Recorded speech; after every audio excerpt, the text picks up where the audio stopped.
Welcome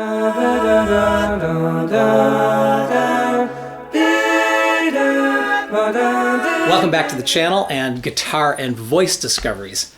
You know, when I look at my channel analytics, I realize that most of you subscribers are a lot younger than I am. So I figure you might not know much about who David Crosby was and why so many people are talking about him and why his music matters so much to people like me.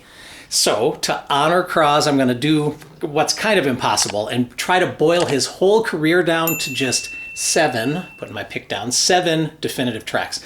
And I'm going to share them with you in a playlist that you can listen to on either Spotify or Apple Music. And the idea is this 7-track EP is going to give you a little taste of why Cros was so special and influential to other musicians and singers. You're going to find a link in the description.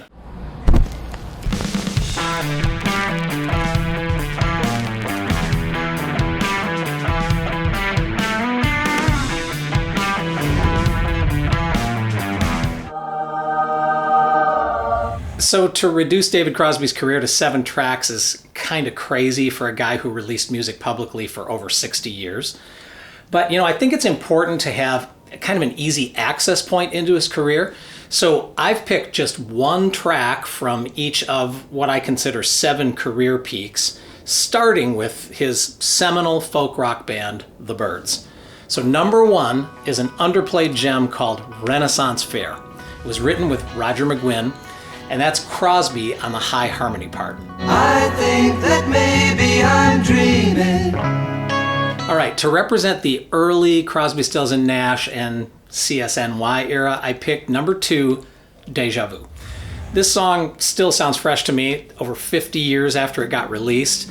And I think it's because David was such an innovative songwriter. You know, there's the unique sound of his open-tuned guitar, really tight, agile harmonies, and lyrics which touch on questions about life and spirituality. If I had ever been it before, I would probably know just what to do. Don't you? If I had ever been it before on another time around the wheel, I would probably know just how to do. Now, my favorite work of Crosby's is his solo LP from 1971, If I Could Only Remember My Name. Now, it's kind of experimental, it's psychedelic. I think it was way ahead of its time. I mean, I actually hear its influence all over the place today, especially with artists like Bon Iver and My Morning Jacket. So, you know, it's hard to choose one song from that album, but I picked number 3, Laughing. So it's a song he wrote after meeting George Harrison, who at that time was really deep into the teachings of the Maharishi Mahesh Yogi. So Laughing is David's ironic spiritual response to George. And it features his beautiful open-tuned acoustic guitars and multi-tracked stacked harmonies from him and some legendary guests like Jerry Garcia from The Grateful Dead and Joni Mitchell. Only a child laughing. During the mid-70s, Crosby and Graham Nash often recorded and performed as a duo. And they released some really good LPs. Wind on the Water from 75 is a great one. And it has this 2-song medley at the end. It's number 4 on this list. Critical Mass, which is an a cappella piece written by Crosby, and To the Last Whale, written by Graham. And it has James Taylor as the 3rd harmony singer. It is beautiful. Over the years you swam the ocean, following feelings on your own. So in the late 70s and early 80s, David is really in steep decline, right? In 1982, CSN reunited to record the album Daylight Again, and David was so drug dependent that he could barely function. So Jackson Browne tells the story of how he forced David to write and record little pieces of a song between each hit and fix. But somehow, despite being at that absolute nadir of drug abuse, Crosby wrote one of my all-time favorite songs. It's an anthem, number 5 on this list, Delta.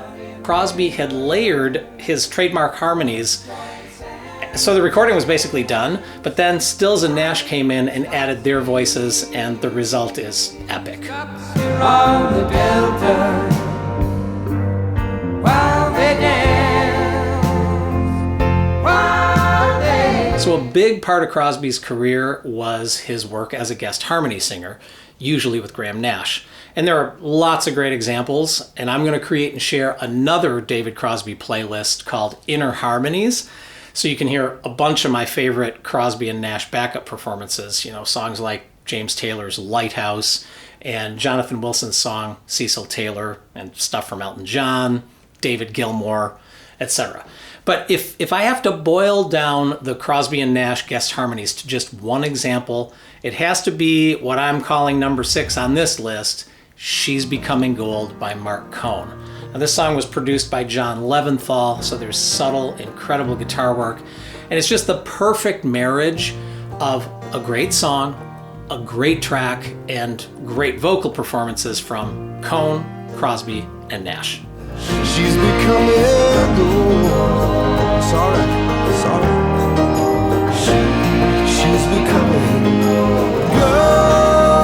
Okay, so there's only one song left out of these 7, and it's hard, but I have to bypass his work with CPR and most of his mid and late career solo albums. But I really want to convey his longevity and how his voice kind of stayed forever young. So I picked a song from his final LP, which was called For Free. Song number 7 is River Rise, which he co-wrote with his son James Raymond and Michael McDonald, formerly of the Doobie Brothers. Now, when you listen to this, you just have to marvel at how vital he sounds at 80 years old. And what a cool song it actually is. The river rise, open up the sky, not gonna wash away. Let the walls come down, turn around into a fortress.